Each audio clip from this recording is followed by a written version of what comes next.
Yung mga be, legit nga, nasa dalawang ingredients lang, pwede tayong makagawa ng ice cream. Gagamitin na natin yung hand mixer na regalo sa akin last birthday ko. Thank you so much po. At eto na nga, hand mixer, angel condensada at cream o lang ang kailangan natin para makagawa tayo ng ice cream. Kakailanganin nga rin pala natin ng bowl na malaki mga be, kung saan tayo maghahalo ng ating ice cream. Ganun. Saan mo haluin yan? At syempre, kailangan din na chilled overnight ang ating condensada na gagamitin para maganda yung consistency niya.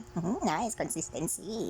Itong ice cream kinemerot na to mga be, matagal ko na itong nakikita sa reels, padaan-daan siya sa feed ko. Tapos sabi namin ni Dari, gawin namin yun. Kaya nga lang, wala kaming hand mixer. Since meron na tayong hand mixer na gagamitin, ayun, eto na nga, gagawin na natin. Curious lang din kasi talaga ako kung pwede ba makagawa ng ice cream dahil lang dito sa dalawang ingredients na to. Alam nyo na, diba, medyo pricey yung ice cream kung bibili nyo. Pero kung eto gagamitin nyo, mas makakamura kayo. Masarap to ulit-ulitin gawin, lalo na kung yung mga chikiting natin mahilig talaga sa ice cream. Tapos sa mga susunod na gawa, pwede na tayo may experiment ng iba-ibang flavor pag gamay na natin, 'di ba? Pwede nga rin daw gawing business 'to o 'di ba? Pwedeng-pwede, ba't hindi?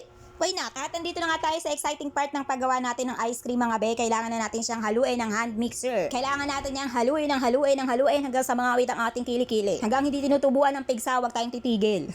Siyempre, charot lang. Kailangan talaga natin siyang haluin para mag-double yung volume niya. Yan kasi ang paraan para nga maging ice cream siya. Medyo matrabaho nga lang talaga tong homemade ice cream mga be. Kaya kung tatamad-tamad ka, talagang bumili ka na lang talaga ng ice cream. Hindi ka pa mapapagod. Ano ba yan? Paulit-ulit yung talaga, paulit-ulit. So yun nga mga be, ilang minuto na kami naghahalo, pero ito kulang pa rin. Kaya kailangan pa rin natin siyang haluin. Mas magiging maganda kasi talaga yung kakalabasan daw nito pagka halong-halo siya talagang mabuti mga be. Tapos ayan, kapag katingin mo, nag-double na yung volume niya, dumami na siya, eto na, ilalagay na natin yung cream o. Depende sa inyo kung ano yung biscuit na ilalagay nyo. Sa kanila kasi Oreo, ayun kasi mayaman sila, alam nyo naman, mahirap lang tayo. Hindi, kasi gusto ko rin talaga tong lasa ng cream o, mas bet ko siya kaysa sa Oreo.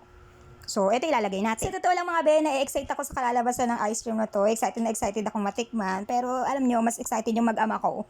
Bagay na bagay itong ice cream ngayon mga be. Kasi alam nyo na, summer, sobrang init ang panahon. Kaya kung curious kayong gumawa ng ganito, nako, itry nyo na rin. Nakaka-enjoy, nakakapagod lang.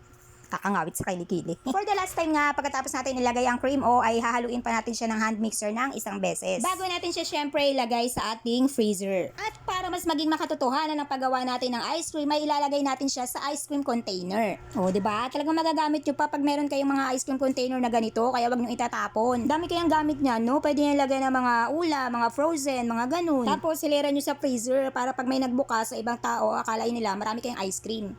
Yun, at saktong-sakto nga yung ginawa namin dito sa ating ice cream container, mga be. Ilalagay ko na nga dapat sa freezer ang ating ginawang ice cream, kaya lang sabi ni Dari, lagyan daw muna namin ng toppings na cheese. Para mas maging cheesy daw, tsaka para mas maging masarap. Aywan ko ba rito kay Dari? Optional lang yan nasa sa inyo yan kung gusto nyo rin naglagay ng cheese sa ibabaw. Pero kung wala, okay lang din naman. Yun, sa wakas, tapos na ang ating ice cream at ilalagay na natin siya sa freezer. Siyempre, para complete accessories, kailangan ako maglagay sa freezer niyan para damang-dama ko na ako gumawa. Yan, nakita nyo tuloy yung freezer namin. Walang laman, ice cream lang, tsaka ice candy. Yan nyo na. I-freezer lang natin siya ng 8 to 12 hours para mas maging ice cream na siya. At ayan na nga. Yan, at naging ice cream talaga siya mga be. At masarap talaga yung lasa niya. Legit. Nagustuhan nga ni Dari at ni Nigel kaya sabi namin ay gagawa kami nito ulit. O paano? Hanggang dyan lang muna for today's video. Thank you so much for watching. Follow me for more. Okay, bye.